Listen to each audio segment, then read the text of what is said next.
दलदल में पूरी तरह धंसने के बाद भी तहखाने में शिवाय का सफर खत्म नहीं हुआ। वो नीचे गिरता चला गया और कुछ देर हवा में रहने के बाद वो पीठ के बल जमीन पर आकर गिरा। आसमान से गिरे और खजूर में अटके। अब मैं ये कहाँ आ गया? क्या ये अंडरवर्ल्ड है? शिवाय ने अपने आसपास देखा। उसे वो जगह भी तहखाने की तरह ही लगी। वो संभल संभल कर आगे बढ़ने लगा। लगता है यहाँ के पिशाच को भी किसी और ने मार गिराया है। चलते चलते वो अब एक जैसी दिखने वाली 5 गुफाओं के सामने पहुंच गया था। उसे आगे बढ़ने का कोई रास्ता नहीं दिखा, इसलिए उसने एक गुफा के अंदर दाखिल होने का ही फैसला लिया। गुफा के अंदर बहुत अंधेरा था, लेकिन वो आगे बढ़ता जा रहा था। आसपास फैला सन्नाटा उसके डर को और भी बढ़ा रहा था, लेकिन जल्द ही उसे रोशनी दिखाई दी और वो गुफा के बाहर चला आया। बाहर आकर उसने देखा कि बाकी की 4 गुफाओं का रास्ता भी इसी एक जगह पर आकर खत्म होता है। उसे लगा कि वो यूं ही डर रहा था, लेकिन वो नहीं जानता था कि बाकी की 4 गुफाएं पिशाचों से भरी हुई थी और उसने गलती से वही गुफा चुन ली जो बिल्कुल सेफ थी। इसके बाद उसकी नजर एक तालाब पर पड़ी। तालाब के ऊपर रोशनी से भरी एक गोल चीज तैर रही है। क्या ये वही है जो मैं सोच रहा हूँ? शिवाय को अपनी आंखों पर यकीन नहीं हुआ। उसने एक बार अपने बाल खींचकर देखने की कोशिश की कि क्या वो कोई सपना तो नहीं देख रहा। वो जानता था कि उसके सामने जो चीज हवा में तैर रही थी वो एक स्किल क्रिस्टल्स है। उसे याद था जब एक बार उसके बड़े भाई भास्कर ने उसे इसके बारे में बताया था। कुछ पिशाचों को मारने के बाद पिशाच क्रिस्टल्स निकालते हैं जो कुछ ही देर में गायब हो जाते हैं, लेकिन हजारों पिशाच को मारने के बाद भी किसी किस्मत वाले का सामना एक स्किल क्रिस्टल से होता है। तुमने कभी स्किल क्रिस्टल्स देखे हैं? हाँ, देखे हैं ना। लोग उन्हें बाजार में बेचा करते हैं। क्या तुम मेरे लिए ला सकते हो? मैं तो बहुत कमजोर हूँ, किसी पिशाच को नहीं मार पाऊंगा। ये सुनकर भास्कर हंसने लगा। अरे, एक स्किल क्रिस्टल्स खरीदने में मुझे अपनी साल भर की कमाई खर्च करनी होगी और तब भी मैं तुम्हें कोई अच्छा स्किल क्रिस्टल्स नहीं दिला पाऊंगा। तुम सचमुच अभी बच्चे ही हो। भास्कर की वो बातें इतने सालों बाद शिवाय नहीं भूला था और अब जिंदगी में पहली बार उसके सामने एक स्किल क्रिस्टल्स था। अब अगर मैं यहाँ से बाहर टेलीपोर्ट भी हो जाऊं तो कोई गम नहीं। उसने आसपास ध्यान से देखा तो कहीं कोई पिशाच तो वहां नहीं है। रास्ता साफ देखते हुए उसने एक स्किल क्रिस्टल को उठा लिया। एक बार फिर उसकी किस्मत ने उसका साथ दिया, क्योंकि क्रिस्टल्स का रक्षक इस समय गहरी नींद में सोया हुआ था। उसने स्किल क्रिस्टल्स को अपने हाथ में लेकर ऑब्जर्व कर लिया। स्किल क्रिस्टल्स ऑब्जर्व करने के बाद उसकी सारी इंफॉर्मेशन उसकी आंखों के सामने फ्लैश होने लगी। वो देख सकता था कि ये 7 स्टार रैंक की आइज डोमेन स्किल थी, जो कि उसे किसी को भी कुछ देर के लिए फ्रीज करने की ताकत देती थी।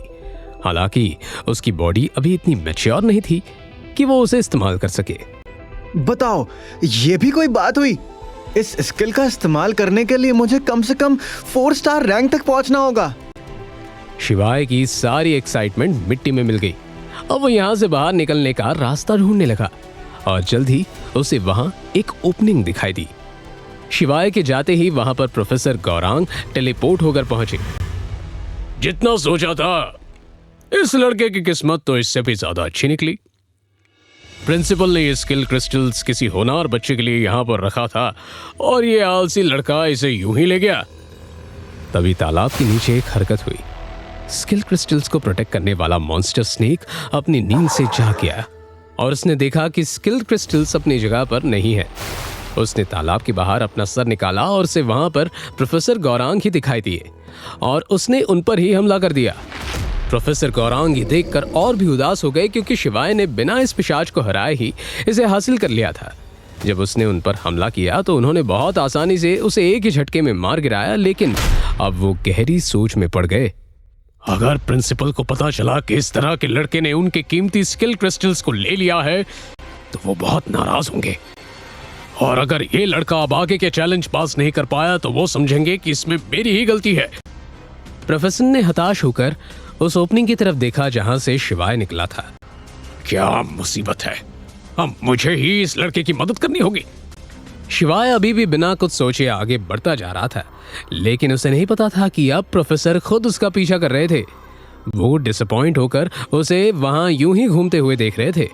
काश इस लड़के को मैंने कुछ पल पहले ही रोक लिया होता।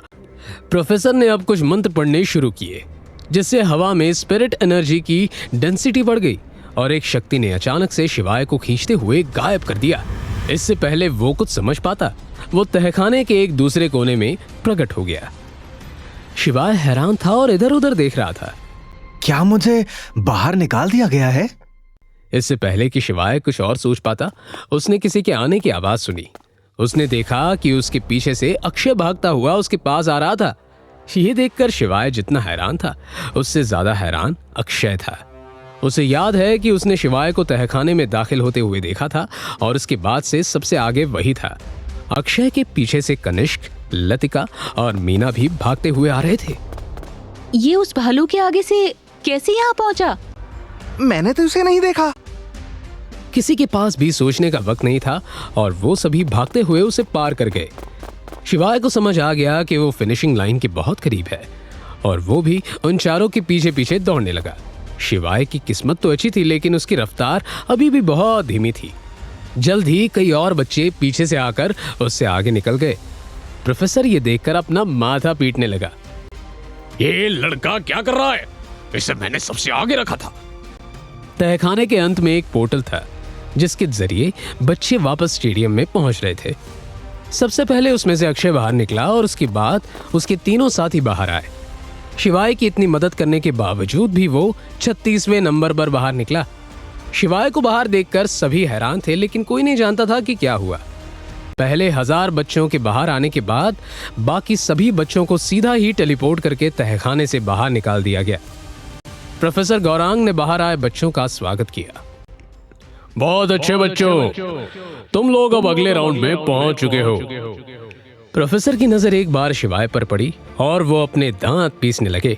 शिवाय को जल्दी खतरे का एहसास हो जाता है और प्रोफेसर को इस तरह देखकर वो भी थोड़ा घबरा गया। अब अगले राउंड से पहले तुम्हारे पास आराम करने के लिए 1 घंटा है, सभी तैयार रहना। प्रोफेसर वहां से चले गए। शिवाय ने देखा कि दूर से कोई उसकी तरफ भागते हुए आ रहा था। जब वो पास आया तो उसे एहसास हुआ कि ये सोम है। मेरे भाई, तुम बाहर आ गए।